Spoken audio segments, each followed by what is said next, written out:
નમસ્તે મિત્રો, આપ સૌનું સ્વાગત છે યુટ્યુબ ચેનલ ગ્લીમ ઓફ ગોડમાં. આપણે શ્રીમદ ભગવતી ભાગવતમાં આગળ વધી રહ્યા છીએ. તેમાં આપણે સ્કંદ બીજામાં 5મી કથા જોઈ હતી કે જેમાં આસ્તિક મુનિ કોણ હતા. આજે આપણે જોઈશું કથા છઠ્ઠી, ભીષ્મ કોણ હતા. ઋષિઓએ સૂતને પૂછ્યું કે આપે વ્યાસ તથા સત્યવતી વગેરેની કથા કહી હતી, પરંતુ જે પુત્ર પિતાના માટે જીવનભર બ્રહ્મચાર્ય પાળ્યું તે ભીષ્મ મૂળ કોણ હતા. ઋષિઓનો પ્રશ્ન સાંભળી સૂતજી બોલ્યા કે હે ઋષિઓ, પૂર્વે ઈક્ષ્વાકુ વંશમાં મહાભીષ નામનો ધર્મિષ્ઠ રાજા હતો. તેણે અનેક યજ્ઞો કરીને સ્વર્ગ પ્રાપ્ત કર્યું હતું. તે ઇન્દ્રના દરબારમાં ગયો તે સમયે ગંગા નદી સ્ત્રી સ્વરૂપ ધારણ કરીને ત્યાં આવેલી હતી. પવનથી તેનું વસ્ત્ર ખસી જતા દેવયોગે તે જરા હસ્યો. તેથી ઇન્દ્રે તેને તથા ગંગાને પૃથ્વી પર જવાનો શાપ આપ્યો. તેથી તેઓ બંને પૃથ્વી પર આવ્યા. આ સમયે 8 વસુઓ પોતાની પત્ની સહિત સ્વર્ગમાંથી પૃથ્વી ઉપર ક્રીડા કરવા માટે આવેલા હતા. તેઓએ વશિષ્ઠના આશ્રમમાં ત્યાં નંદિની નામની કામધેનુ જોઈને પોતાની સખી માટે તે ગાય લઈ લેવા વસુની પત્નીઓએ વસુને જણાવ્યું. જેથી આ વસુઓ ગાયને ચોરીને લઈ ગયા. વશિષ્ઠ વનમાંથી ફરતા ફરતા આશ્રમે આવ્યા ત્યારે ગાયને ના જોતા ધ્યાન ધરતા ખબર પડી કે વસુઓ ગાયને લઈ ગયા છે. આથી ઋષિઓએ ત્યાં જઈ ગાય પાછી લઈ લીધી, પરંતુ શાપ આપ્યો કે તમે મૃત્યુલોકમાં પડશો અને તુરત જ મરણ પામતા શાપનું નિવારણ થશે. પરંતુ જેણે ગાયનું હરણ કરેલું છે તે તો લાંબો સમય મૃત્યુલોકમાં રહેશે. આ બાજુ ગંગા નદી બની હતી, પરંતુ સ્ત્રી રૂપ લઈને ફરતી હતી. તે આ વશુઓને રસ્તામાં મળી. જેથી વશુએ જણાવ્યું કે હે માતા, અમે શાપ પામેલા છીએ, માટે તમારી કુખે અમારો જન્મ થાય તેમ કરો. કારણ કે અમો દેવો અમૃત જમનારા તે મૃત્યુલોકમાં મનુષ્યના ઉદરમાં જન્મીએ.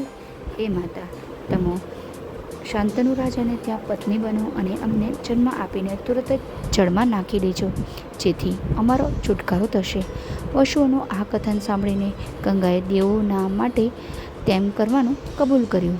એક સમયે શાંતનુ રાજા ગંગાજળમાં સ્નાન કરવા આવ્યો. તે સમયે સ્ત્રી રૂપ ધારણ કરેલી ગંગાને જોઈ અને દેવ આજ્ઞાથી તેની સાથે વિવાહથી બંધાયો.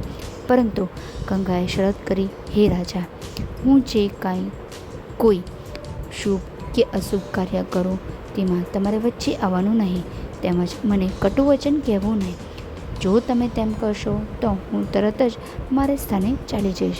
ગંગાની આ શરત શાંતનુ રાજાએ કબૂલ કરી અને તેને પોતાની રાણી બનાવી શુભ ભોગવવા લાગ્યો. થોડા વર્ષો બાદ ગંગા ગર્ભવતી બની અને તેને પુત્ર જન્મ આપ્યો. પુત્ર જન્મથી શાંતનુ રાજા આનંદ પામ્યો, પરંતુ તેનો આનંદ થોડા કલાક જ રહ્યો. ગંગાએ જન્મેલા તે બાળકને ગંગાના જળમાંથી જ પધરાવી દીધો. રાજા આશ્ચર્ય પામ્યો, પરંતુ વચનથી બંધાયેલ હોવાથી કંઈ બોલી શક્યો નહીં. તે પછી ક્રમશઃ કુલ 7 પુત્રોને ગંગાએ જન્મ આપીને તુરત જ જળમાં પધરાવી દીધા. તેથી રાજા ક્રોધિત બન્યો અને ચિંતા પરાયણ થયો કે હવે શું કરવું. હવે જો નહીં અટકાવું તો પછી તેને આગળ જતાં ગર્ભ રહેશે કે કેમ તે શંકા છે.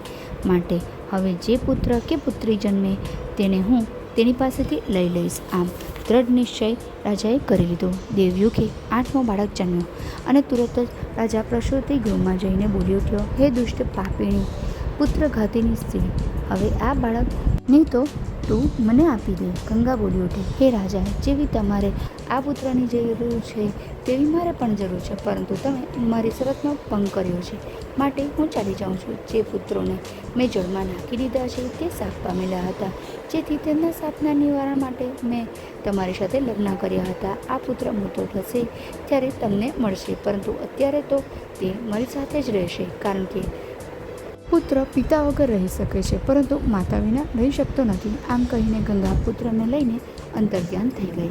ગંગા પુત્રની સાથે અંતર્ધ્યાન થયા પછી શાંતનુ રાજા વિરહથી જંગલમાં ફરતો અને મનને વાળતો હતો. કેટલાક સમય બાદ એક દિવસે તે ગંગાને કિનારે જઈ ચડ્યો. ત્યાં નદી ઉપર એક બાળક વીર જેવો દેખાતો ધનુષ્યની બહારની રમત રમતો રમતો તીરોને ફેંકી રહેલો હતો. આ કામદેવ જેવા પુત્રને જોઈ શાંતનુ રાજાને પોતાનો પુત્ર નથી તે વેદના અંતરમાં થઈ આવી. તેણે પેલા બાળકને પૂછ્યું, હે કુમાર, તું કોણ છે? કોનો પુત્ર છે? બાળક જવાબ ન આપતા તુરંત જ અંતર્ધ્યાન થઈ ગયું. જેથી રાજા વિસ્મય પામ્યો અને ચિંતાતુર બનતા વિચારવા લાગ્યો, આ પુત્ર કોનો હશે? મારો પુત્ર તો નહીં હોય. આમ શંકાશીલ મન થતાં તેણે ત્યાં ગંગાને પ્રાર્થના કરી. એ જ સમયે ગંગા પ્રગટ થઈ અને જણાવ્યું, હે રાજા, એ પુત્ર તમારો જ છે. તે 8મો વસુ છે અને મેં તેનું રક્ષણ કર્યું છે. તે ઉત્તમ વ્રતવાળો ને તમારા કુળની કીર્તિ વધારનારો થશે. તેને વશિષ્ઠ ઋષિના આશ્રમમાં રાખીને વિદ્યાઓ તેમજ પરશુરામના જેટલી જ ધનુર્વિદ્યા શીખવાડે છે. હે રાજા, તમે હવે આ બાળકને લઈ જાઓ. આમ કહીને ગંગાએ તુરત જ કુમારને બોલાવ્યો અને પછી રાજાને બતાવતા તે કુમારને આજ્ઞા કરી કે હે પુત્ર, આ તારા પિતા છે. હવે તું એમને ઘેર જા. ગંગા પુત્રને રાજાને સોંપીને અંતર્ધ્યાન થઈ ગઈ. પછી શાંતનુ રાજા પુત્રને ભેટીને પોતાને ઘેર લઈ ગયા. ત્યારબાદ સર્વ મંત્રીઓને ભેગા કરીને તેને યુવરાજ પદે સ્થાપ્યો. એ જ રીતે સર્વગુણોથી યુવરાજ પિતાને ત્યાં રહેવા લાગ્યો અને ધર્માત્મા શાંતનુ રાજા પુત્ર સુખથી ઘણો જ સુખી બન્યો. હે ઋષિઓ, એ 8મો વસુ હતો અને સ્વર્ગમાંથી ગંગા સાથે શાપ પામેલા મહાબીજ તે જ આ શાંતનુ રાજા હતો. આ બંનેમાંથી ઉત્પન્ન થયેલ 8મો પુત્ર જે પછી પાછો સોંપ્યો ગંગાપુત્ર તરીકે કાંગેય કહેવાયો. આ જ કાંગેય જ્યારે ફરી શાંતનુ રાજાએ મત્સ્યગંધા સત્યવતી સાથે લગ્ન કર્યું ત્યારે પિતાના સુખ માટે પોતે પ્રતિજ્ઞા કરી કે હું કદાપી સ્ત્રીનો સમ કરીશ જ નહીં. તેની આવી મોટી ભારે પ્રતિજ્ઞાથી તે ભીષ્મ કહેવાયો. હે જન્મેજય, તે મહાભારત સાંભળે, પુણ્યદાન કર્યા છતાં તારા પિતા પરીક્ષિત મોક્ષ પામ્યા નથી અને તને શાંતિ મળી નથી.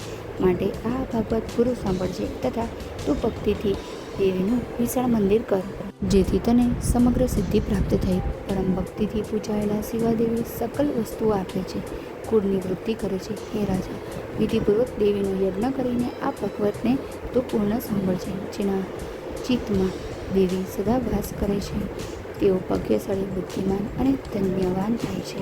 જે લોકોએ પરતખંડમાં મહામાયા શ્રી અંબિકાનું સદા આરાધન કર્યું નથી તેઓ પૃથ્વી પર અત્યંત દુઃખી થાય છે. હે રાજા, આ ભાગવત કે જે ભગવતીએ વિષ્ણુને કહેલ તેનું જે નિત્ય શ્રવણ કરે છે તેની સર્વ મનોકામનાઓ પૂર્ણ થાય છે.